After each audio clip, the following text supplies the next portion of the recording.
शालिनी, मैंने कभी सपने में भी नहीं सोचा था कि मुझे शालिनी का ऐसा खौफनाक रूप देखने को मिलेगा। वो ऊपर छत से चिपकी हुई थी, उसके बाल खुले थे और चेहरे पर वो शैतानी मुस्कान। मुझे कुछ समझ नहीं आया और मेरे हाथ तुरंत 100 नंबर डायल करने लगे। दूसरी तरफ से रिंग की आवाज गूंजने लगी थी, पर वो आवाज शालिनी के अंदर से आ रही थी।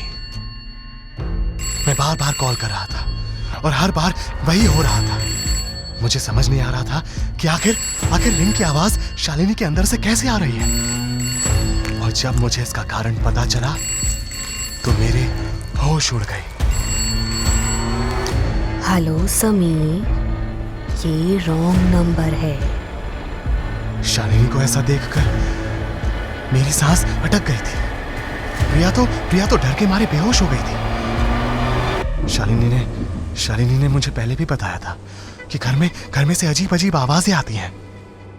समीर, बिलीव मी, इस घर में कुछ गड़बड़ है।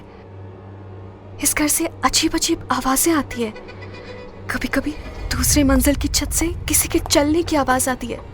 कई बार तो दीवारों से किसी के हंसने की आवाज आती है। I am telling you Sameer, इस घर में कुछ है। रिलैक्स शालिनी, ऐसा कुछ भी नहीं है। तुम्हें जरूर कोई वहम हुआ है। तुम आराम करो, सब ठीक हो जाएगा। और मैंने उसकी बात पर ज्यादा ध्यान नहीं दिया और उसकी बातों को उसका वहम समझकर इग्नोर कर दिया। पर एक दिन तो शालिनी ने हद ही कर दी।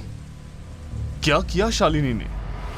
शालिनी एक दिन प्रिया के रूम में देर रात को गई और अंदर से रूम बंद कर दिया। अगले दिन जब मैं प्रिया के रूम पर गया तो शालिनी ने गुड़िया को पंखे से फांसी पर लटका रखा था। मुझे लगा मेरी और उसके बीच राजा और उसके रिश्ते को लेकर जो बहस हुई है, शायद इसीलिए वो ऐसा कर रही है। इसका मतलब आपके बेटे प्रियांश को शालिनी ने मारा था? नहीं, मेरा प्यारा बेटा प्रियांश, उसे शालिनी ने नहीं, उस काली परछाई ने मारा है। ओके, फिर आगे क्या हुआ मिस्टर समीर? मैं शालिनी को इस हालत में देखकर डर गया था और जोर से चीख पड़ा था। मेरी चीख सुनकर प्रियांश कमरे से बाहर आ गया था और अपनी मम्मी को इस तरह देखकर जोर से रोने लगा था। मम्मी! और बस यही गलती हो गई उस मासूम से। वो जिसे मां समझ रहा था वो उसकी मां थी ही नहीं।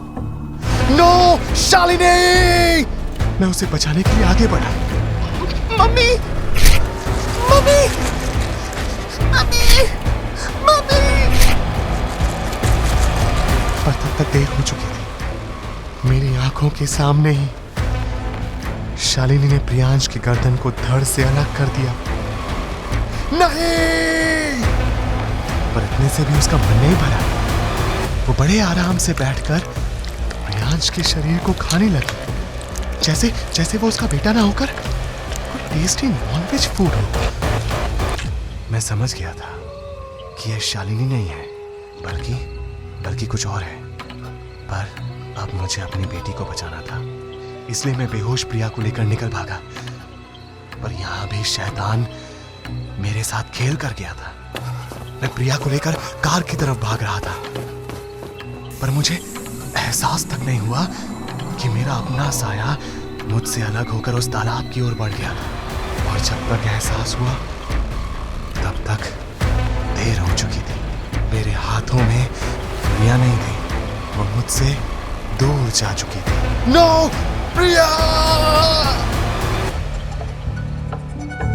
क्या समीर प्रिया को बचा पाएगा? आखिर शालिनी का क्या हुआ? आखिर क्यों काली परछाई ने समीर को छोड़ दिया?